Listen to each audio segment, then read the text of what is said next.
Hello friends, आज हम पढ़ने वाले homeostasis and feedback system. Homeostasis होता क्या है, फीडबैक सिस्टम क्या होता है, हम इसमें उसके बारे में पढ़ेंगे। तो हम स्टार्ट करते हैं। व्हाट इज़ होम्योस्टेसिस या होम्यो एंड स्टेटिस, दो वर्ड हैं जिसका मतलब होम्यो का मतलब होता है कांस्टेंट, मतलब कि सेम, एंड स्टेटिस का मतलब होता है स्टेट, ऐसी अवस्था जो कि सेम रहे।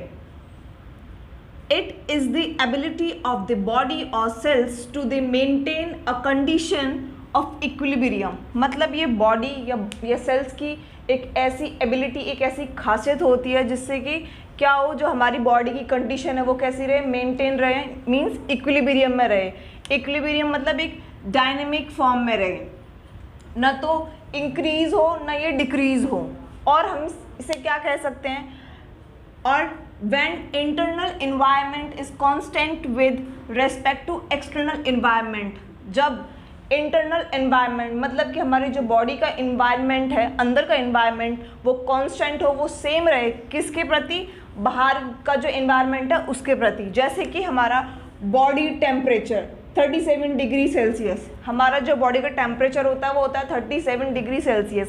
अगर हमारा बॉडी का टेम्परेचर इससे थोड़ा सा भी फ्लक्चुएट होता है, इंक्रीज होगा या डिक्रीज होगा, तो हमारे होम्योस्टेसिस में क्या होगी, प्रॉब्लम आ सकती है इस कंडीशन में। जैसे कि internal environment in the body is the, जो इंटरनल इन्वायरमेंट होता है हमारे बॉडी के अंदर, वो मेनली क्या होता है, वो होता है ECF।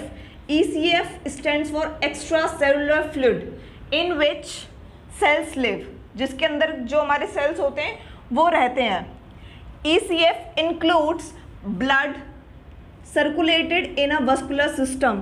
ECF क्या क्या कैरी करता है, ये कैरी करता है blood and interstitial fluid present in between the cells, जो कि ऐसा फ्लूइड जो कि सेल्स के बीच में रहता हो। फॉर एग्जाम्पल, ये दो सेल्स हैं,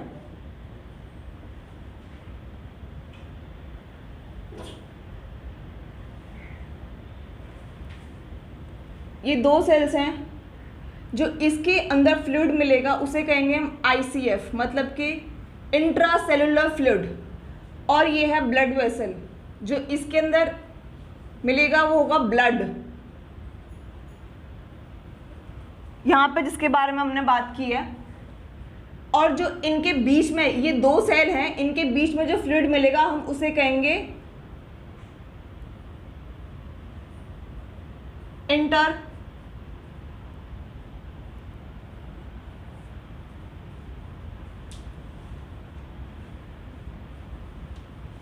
इंटरस्टिशियल फ्लूइड। तो जब ये वाला फ्लूइड और ये वाला फ्लूइड मिलके क्या बनाते हैं, ये बनाते हैं दोनों ECF, extra cellular fluid. ECF contains nutrients, ions and all other substances necessary for the survival of the cell। ECF mainly क्या कंटेन करता है, ECF कंटेन करता है nutrients, ions and other substances necessary for the survival of cells. Cells के जीने के लिए जो भी चीज़ होती है, न्यूट्रिएंट्स वगैरह, आयंस वगैरह, वो सब क्या कैरी, कौन कैरी करता है, वो करता है कैरी ECF। ठीक है, अब हम नेक्स्ट पढ़ेंगे फीडबैक सिस्टम कि व्हाट इज फीडबैक सिस्टम, होता क्या है।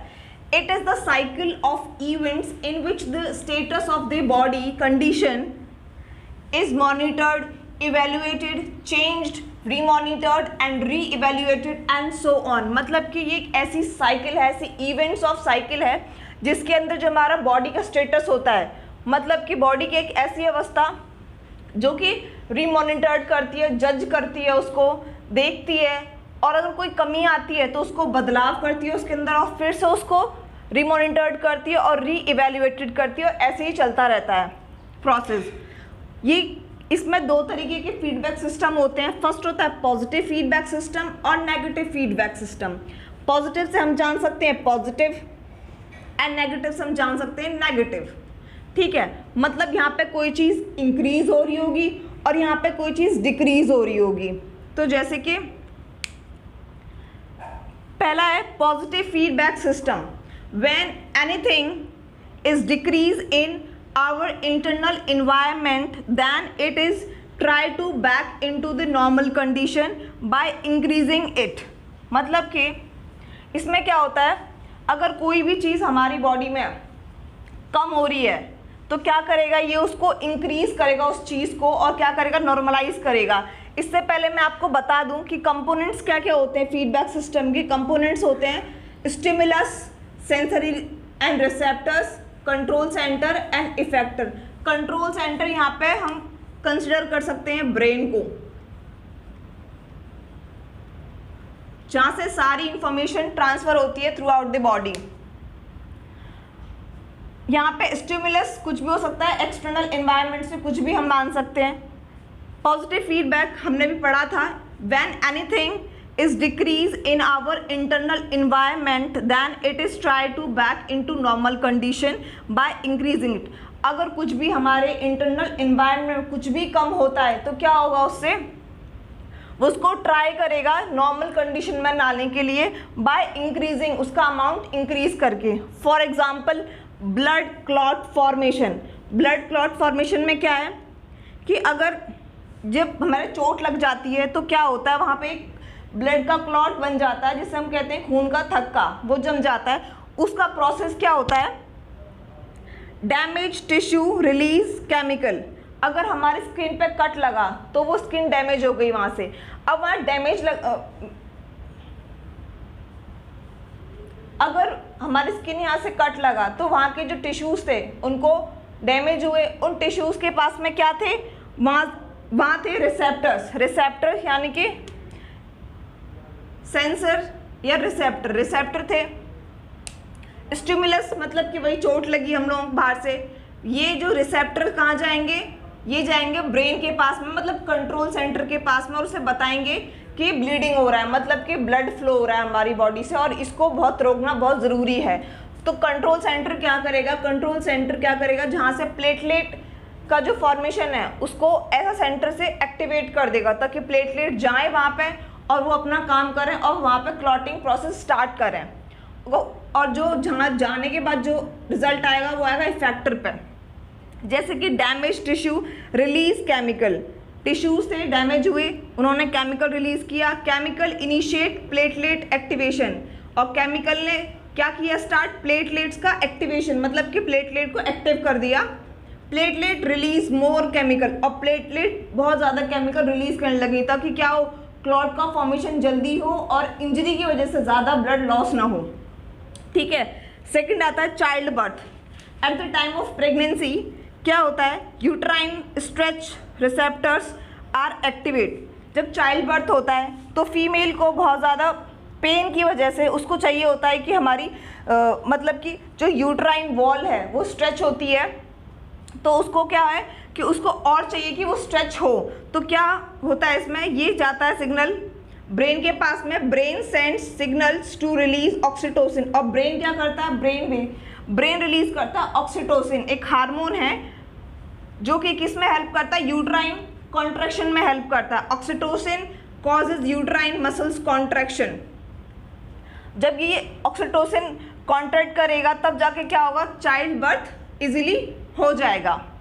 सेकेंड वन है हमारा negative feedback system. Negative feedback system में क्या होता है, when anything is increase in our body internal environment. जब कुछ भी चीज़ बढ़ जाती है हमारी बॉडी के अंदर, मतलब कि इंटरनली कुछ चीज़ बढ़ जाती है, हमारे इंटरनल इन्वायरमेंट में कुछ भी चीज़ इंक्रीज हो जाती है, तो उसको क्या करते हैं वो लोग, डिक्रीज करते हैं ताकि वो अपनी जो कंडीशन है नॉर्मलाइज कंडीशन पर ला सके। जैसे कि body temperature regulation. Body temperature regulation मतलब कि when body temperature exceed 37 degree Celsius. अगर हमारा बॉडी टेम्परेचर 37 डिग्री सेल्सियस से बढ़ जाता है, मतलब कि गर्मी लगने लग जाती है, तो क्या होता है, ये सेल्स किसको भेजते हैं, रिसेप्टर्स कहाँ जाएंगे, nerve cells in skin and brain. Nerve cells के थ्रू कहाँ जाएगा सिग्नल, स्किन में जो रिसेप्टर प्रेजेंट होंगे वो कहाँ जाएंगे, ब्रेन को जाएंगे, और वो बोलेंगे कि टेम्परेचर बढ़ रहा है हमारी स्किन का, प्लीज़ इसे कम करो। ठीक है। तो temperature regulatory centre in brain, जो सेंटर है जो कि टेम्परेचर को रेगुलेट करता है ब्रेन के अंदर, वो एक्टिवेट हो जाएगा और वहाँ से वो ऐसी कुछ चीज़ छोड़ेगा जिससे कि हमारा बॉडी का टेम्परेचर वो नॉर्मल हो जाए। फिर क्या होगा, sweat glands through out the body, मतलब कि स्वेट ग्लैंड होते हैं पसीने वाले ग्लैंड्स, पसीने वाले ग्लैंड्स वहाँ से एक्टिवेट हो जाएंगे और फिर क्या होगा, हमें पसीना आएगा जिसकी वजह से हमारी बॉडी ठंडी होने स्टार्ट हो जाएगी, ठीक है। और वो फिर जब ये काम हो जाएगा कंप्लीट, फिर वो पूरी कंडीशन नॉर्मलाइज पे आ जाएगी और नॉर्मलाइज 37 डिग्री सेल्सियस। तो फ्रेंड्स आज हमने पढ़ा होम्योस्टेसिस एंड फीडबैक सिस्टम। आज के लिए बस इतना ही। Thank you friends. अगर आपको ये वीडियो पसंद आई हो तो प्लीज़ इसे लाइक करो, शेयर करो, कमेंट करो और हाँ सब्सक्राइब भी करो। Thank you.